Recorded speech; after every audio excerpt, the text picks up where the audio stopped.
नमस्कार दोस्तों, GK by Ajay Kuleri channel पर आपका हार्दिक स्वागत है। आज हमारा टॉपिक है भारत का राष्ट्रपति पार्ट 2। 1997 ईस्वी से पूर्व राष्ट्रपति के उम्मीदवार के लिए कितने प्रस्तावक व अनुमोदक की आवश्यकता थी? ए 50-50, ब 20-20, स 10-10, द 10-10। तो 1997 से पूर्व की जो बात करें तो वहां पर 10 प्रस्तावक और 10 अनुमोदक की आवश्यकता थी। यहां पर है कि राष्ट्रपति के उम्मीदवार के लिए 1997 से पहले प्रस्तावक व अनुमोदकों की संख्या 10-10 थी। 1997 से राष्ट्रपति के उम्मीदवार की नामांकन के लिए 50 प्रस्तावक और 50 अनुमोदक होने चाहिए। राष्ट्रपति के उम्मीदवार के लिए वर्तमान में जमानत राशि कितनी है? 15,000, ब 20,000, स 25,000, द 2500। तो यहां पर यह जमानत राशि थी 2500 रुपए। यह जमानत राशि 1997 ईस्वी से पहले थी। वर्तमान में जो जमानत राशि है वह जमानत राशि है 15,000 रुपए। यहां देखते हैं आगे कि राष्ट्रपति के उम्मीदवार के लिए 1997 से पहले जमानत राशि 2500 रुपए थी। 1997 से राष्ट्रपति के उम्मीदवार के लिए जमानत राशि 15,000 रुपए कर दी गई है। राष्ट्रपति के उम्मीदवार के लिए 1997 से पहले जमानत राशि कितनी थी? ए 15,000, ब 20,000, स 25,000, द 2500। तो 2500 रुपए थी। राष्ट्रपति के उम्मीदवार के लिए 1997 से पहले जमानत राशि कितनी? 2500 रुपए। 1997 से राष्ट्रपति के उम्मीदवार की जमानत राशि कितनी? 15,000 रुपए कर दी गई। राष्ट्रपति के उम्मीदवार को जमानत राशि बचाने के लिए न्यूनतम मत प्राप्त करने होते हैं, यानी कुल डाले गए मतों का कितने प्रतिशत मत प्राप्त होने पर जमानत राशि बचाई जा सकती है? ए 1/2 भाग, ब 1/4 भाग, स 1/6 भाग, द 1/10 भाग। तो 1/6 भाग मत प्राप्त होने पर जमानत राशि बचाई जा सकती है। यदि राष्ट्रपति के पद के उम्मीदवार कुल डाले गए मतों का 1/6 भाग प्राप्त करने में असमर्थ रहता है तो जमानत राशि जब्त हो जाती है और राष्ट्रपति के उम्मीदवार की वर्तमान में जमानत राशि 15,000 रुपए है। राष्ट्रपति को पद की शपथ कौन दिलाता है? ए उपराष्ट्रपति, ब सर्वोच्च न्यायालय का मुख्य न्यायाधीश, स प्रधानमंत्री, द लोकसभा का अध्यक्ष। तो राष्ट्रपति को पद की शपथ है वह सर्वोच्च न्यायालय का मुख्य न्यायाधीश के द्वारा दिलाई जाती है। यहां पर है कि राष्ट्रपति को सर्वोच्च न्यायालय का मुख्य न्यायाधीश पद की शपथ दिलाता है। उपराष्ट्रपति को राष्ट्रपति के द्वारा पद की शपथ दिलाई जाती है। राष्ट्रपति को वेतन प्राप्त होता है 3 लाख रुपए मासिक, 4 लाख रुपए मासिक, 5 लाख रुपए मासिक, 8 लाख रुपए मासिक। तो वर्तमान में राष्ट्रपति को 5 लाख रुपए मासिक वेतन प्राप्त होता है। राष्ट्रपति का वेतन है 5 लाख रुपए मासिक, उपराष्ट्रपति का वेतन है 4 लाख रुपए मासिक। राष्ट्रपति कितने समय के नोटिस देने के बाद राष्ट्रपति के कार्यकाल में उस पर उसके निजी कर्तव्यों के लिए अभियोग चलाया जा सकता है? 1 माह है, 2 माह है, से 3 माह है, द 4 माह है। तो यहां पर अपन देखें कि राष्ट्रपति को 2 माह के नोटिस देने के बाद उसके कार्यकाल में उस पर उसके निजी कर्तव्यों के लिए अभियोग चलाया जा सकता है और राष्ट्रपति पर महाभियोग लगाया जाता है उससे पहले 14 दिन पहले उसको नोटिस देना होता है। यहां पर जो अपना प्रश्न है उसका उत्तर है 2 माह है। राष्ट्रपति की पदावधि किस तिथि से 5 वर्ष तक होती है? ए राष्ट्रपति के चुनाव की तिथि से के दिन से, ब राष्ट्रपति के चुनाव परिणाम के दिन से, स राष्ट्रपति के पद ग्रहण करने के दिन से, द सभी।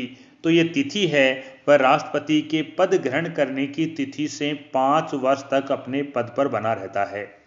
यदि 5 वर्ष पूरे होने पर भी नवनिर्वाचित राष्ट्रपति नहीं आता है तो वह पद पर बना रहेगा जब तक उस पद पर राष्ट्रपति नहीं आ जाए। ऐसा नहीं होगा कि राष्ट्रपति का कार्यकाल 5 वर्ष का पूरा हो गया तो उस समय कार्यवाहक राष्ट्रपति उपराष्ट्रपति को नहीं बनाया जाएगा। राष्ट्रपति की पदावधि उसके पद धारण करने की तिथि से 5 वर्ष तक होती है। जब राष्ट्रपति का कार्यकाल 5 वर्ष का पूरा हो जाए तो तब तक पद पर बना रह सकता है जब तक उसका उत्तराधिकारी पद ग्रहण नहीं कर ले। यहाँ समझने की बात यह है कि 5 वर्ष का कार्यकाल राष्ट्रपति का पूरा हो गया, यदि नया राष्ट्रपति नहीं आया है तो उस समय इस पद पर कार्यवाहक राष्ट्रपति उपराष्ट्रपति को नहीं बनाया जाएगा, बल्कि राष्ट्रपति है वह अपने पद पर कार्य करेगा जब तक नया उसका उत्तराधिकारी पद ग्रहण नहीं कर लेता है। राष्ट्रपति अपना त्यागपत्र किसे देता है? ए मुख्य न्यायाधीश, ब लोकसभा अध्यक्ष, स उपराष्ट्रपति, द प्रधानमंत्री। राष्ट्रपति अपना त्यागपत्र देता है उपराष्ट्रपति को और उपराष्ट्रपति अपना त्यागपत्र देता है राष्ट्रपति को। राष्ट्रपति अपना त्यागपत्र उपराष्ट्रपति को देता है, उपराष्ट्रपति अपना त्यागपत्र राष्ट्रपति को देता है। भारत में एक व्यक्ति कितनी बार राष्ट्रपति बन सकता है? ए 1 बार, ब 2 बार, स 4 बार, द अनिश्चित बार। अनिश्चित बार। भारत में यह निश्चित नहीं किया गया है कि एक व्यक्ति कितनी बार राष्ट्रपति बन सकता है। यहाँ पर यह जानकारी प्राप्त होती है कि एक व्यक्ति कितनी भी बार राष्ट्रपति बन सकता है। महान्यायवादी की नियुक्ति राष्ट्रपति करता है और महान्यायवादी का वेतन निर्धारण राष्ट्रपति के द्वारा किया जाता है। तो राष्ट्रपति के आर्टिकल देखें कि आर्टिकल 52 है। आर्टिकल 52 में भारत के राष्ट्रपति के बारे में उल्लेख किया गया है कि भारत का एक राष्ट्रपति होगा। आर्टिकल 53 में संघ की कार्यपालिका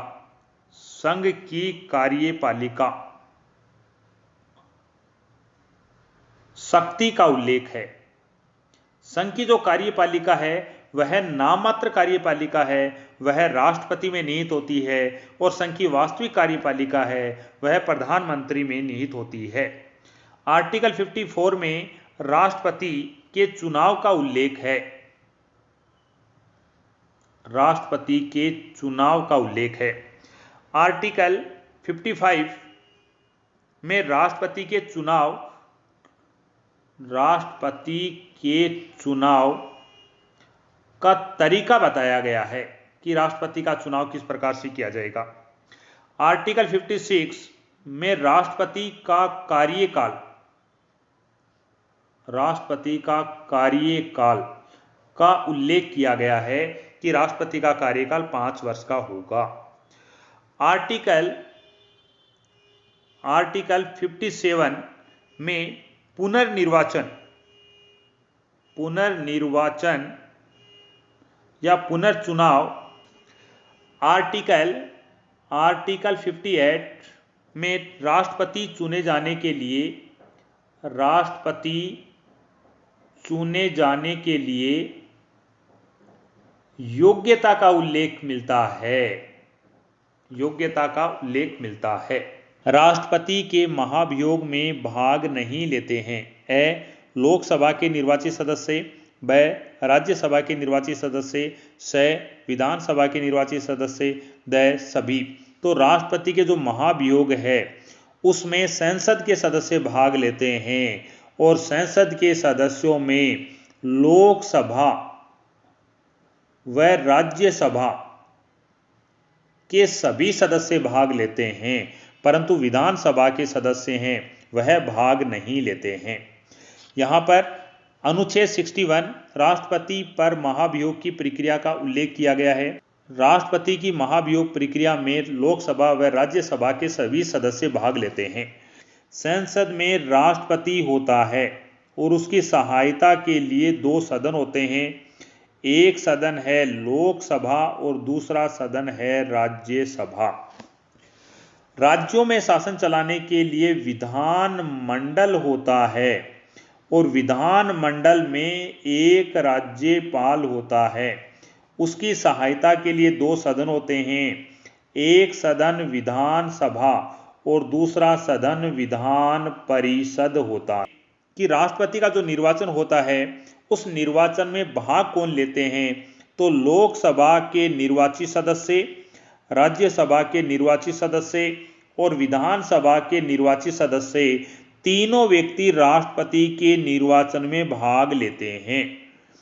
परंतु जब अपन देखते हैं महाभियोग प्रक्रिया की बात करते हैं कि राष्ट्रपति पर महाभियोग लगाया जाएगा, उसमें भाग कौन नहीं लेगा, तो विधानसभा के सदस्य और विधान परिषद के सदस्य राष्ट्रपति पर महाभियोग लगाया जाता है उस समय मतदान नहीं करते हैं। उस समय मतदान कौन करता है, लोकसभा व राज्यसभा के सदस्यों के द्वारा मतदान किया जाता है। राष्ट्रपति के महाभियोग में कौन सा सदन भाग नहीं लेता है, ए लोकसभा, ब राज्यसभा, स विधानसभा, द सभी। तो विधानसभा है वह राष्ट्रपति के महाभियोग में भाग नहीं लेती है। राष्ट्रपति के निर्वाचन में विधानसभा के निर्वाचित सदस्य भाग लेते हैं और राष्ट्रपति के निर्वाचन में विधानसभा के निर्वाचित सदस्य भाग लेते हैं, परंतु राष्ट्रपति पर महाभियोग की प्रक्रिया होती है उसमें विधानसभा के सदस्य भाग नहीं लेते हैं। राष्ट्रपति पर महाभियोग की प्रक्रिया का उल्लेख किस अनुच्छेद में किया गया है, अनुच्छेद 52, अनुच्छेद 56, अनुच्छेद 61, अनुच्छेद 123। तो यहां पर जो देखें कि महाभियोग प्रक्रिया का उल्लेख है वो आर्टिकल 61 में किया गया है। यहां पर है राष्ट्रपति का जो कार्यकाल है वह आर्टिकल 56 राष्ट्रपति का कार्यकाल और आर्टिकल 123 में राष्ट्रपति को अध्यादेश जारी करने की शक्ति दी गई है। राष्ट्रपति द्वारा जारी किया गया अध्यादेश है यह कितने समय तक लागू रहता है, तो यह 6 सप्ताह तक लागू रहता है। यदि एग्जाम में पूछा जाए राष्ट्रपति द्वारा जारी किया गया अध्यादेश अधिकतम कितने समय तक लागू रह सकता है, तो यह अधिकतम है वह 6 माह तक लागू रह सकता है, क्योंकि हमने देखा है कि लोकसभा का जो अंतराल है वह 6 माह से अधिक नहीं होना चाहिए। इसका अर्थ हुआ अध्यादेश है वो अधिकतम 6 माह तक लागू रह सकता है। और यदि पूछा जाए अध्यादेश सामान्यतः कितना लागू रहता है, तो 6 सप्ताह तक लागू रहता है। नेक्स्ट क्वेश्चन, राष्ट्रपति पर महाभियोग का प्रारंभ संसद के किस सदन से प्रारंभ होता है, ए लोकसभा, ब राज्यसभा, स विधानसभा, द लोकसभा राज्यसभा दोनों में से किसी में भी। तो राष्ट्रपति के विरुद्ध महाभियोग लगता है वह लोकसभा और राज्यसभा दोनों सदनों में से कोई भी सदन लगा सकता है। राष्ट्रपति पर जो महाभियोग लगाया जाता है उस महाभियोग में लोकसभा व राज्यसभा के सभी सदस्य भाग लेते हैं। ध्यान रखना, विधानसभा और विधान परिषद के सदस्य राष्ट्रपति के महाभियोग की प्रक्रिया में भाग नहीं लेते हैं। यहां पर है राष्ट्रपति पर जिस सदन ने आरोप लगाए हैं उस सदन में 1/4 सदस्यों के हस्ताक्षर होने चाहिए और राष्ट्रपति को 14 दिन का नोटिस देना चाहिए। राष्ट्रपति पर महाभियोग विधेयक दोनों सदनों में पारित होने की तिथि से हटा हुआ मान लिया जाएगा। संसद पर महाभियोग की प्रक्रिया किस प्रकार की है, ए न्यायिक प्रक्रिया, ब अर्ध न्यायिक प्रक्रिया, स सामाजिक प्रक्रिया, द सभी। तो यह महाभियोग प्रक्रिया है वह अर्ध न्यायिक प्रक्रिया है। यहाँ पर है कि संसद के दोनों सदनों के नामांकित यानी मनोनीत सदस्य राष्ट्रपति के चुनाव में भाग नहीं लेते हैं, परंतु राष्ट्रपति पर जो महाभियोग की प्रक्रिया लगाई जाती है उसमें भाग लेते हैं। राज्यों के विधानसभा व केंद्र शासित प्रदेशों की विधानसभा के सदस्य राष्ट्रपति के चुनाव में भाग लेते हैं, परंतु राष्ट्रपति की महाभियोग प्रक्रिया में भाग नहीं लेते हैं। राष्ट्रपति के निर्वाचन में भाग नहीं लेते हैं, ए लोकसभा, ब राज्यसभा, स विधानसभा, द विधान परिषद। तो यहाँ पर निर्वाचन की बात चल रही है। निर्वाचन में लोकसभा, राज्यसभा, विधानसभा के सदस्य भाग लेते हैं, विधान परिषद के सदस्य भाग नहीं लेते हैं। यहाँ पर एक बात समझना कि लोकसभा के निर्वाचित सदस्य प्लस राज्यसभा के निर्वाचित सदस्य प्लस विधानसभा के निर्वाचित सदस्य हैं, यह राष्ट्रपति के चुनाव में भाग लेते हैं या राष्ट्रपति के चुनाव में मतदान करते हैं, परंतु राष्ट्रपति पर जब महाभियोग लगाया जाता है तो उस महाभियोग की प्रक्रिया में केवल संसद के सदस्य यानी लोकसभा प्लस राज्यसभा के सभी सदस्य भाग लेते हैं। राष्ट्रपति पर महाभियोग की प्रक्रिया में भाग नहीं लेते हैं। ए लोकसभा, ब राज्यसभा, स विधानसभा, द सभी। तो महाभियोग की जो प्रक्रिया है उसमें कौन भाग नहीं लेता? तो विधानसभा के सदस्य हैं, भाग नहीं लेते हैं। यदि नए राष्ट्रपति के चुनाव में किसी कारण कोई देरी हो और यदि वर्तमान राष्ट्रपति का कार्यकाल पूरा हो गया हो तो राष्ट्रपति के पद पर कौन कार्य करेगा? वर्तमान राष्ट्रपति पद रिक्त होगा, स उपराष्ट्रपति, सर्वोच्च न्यायालय का मुख्य न्यायाधीश। वर्तमान राष्ट्रपति का वह तब तक पद पर बना रहेगा जब तक उसका नया उत्तराधिकारी पद पर नहीं आ जाता है।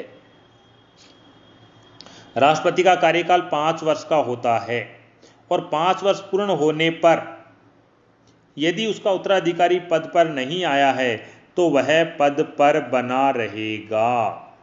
यहां पर ऐसा नहीं होगा कि 5 वर्ष हो गए और राष्ट्रपति का चुनाव नहीं हुआ और पहले वाला राष्ट्रपति है वह अपना पद त्याग देगा, नहीं त्यागेगा।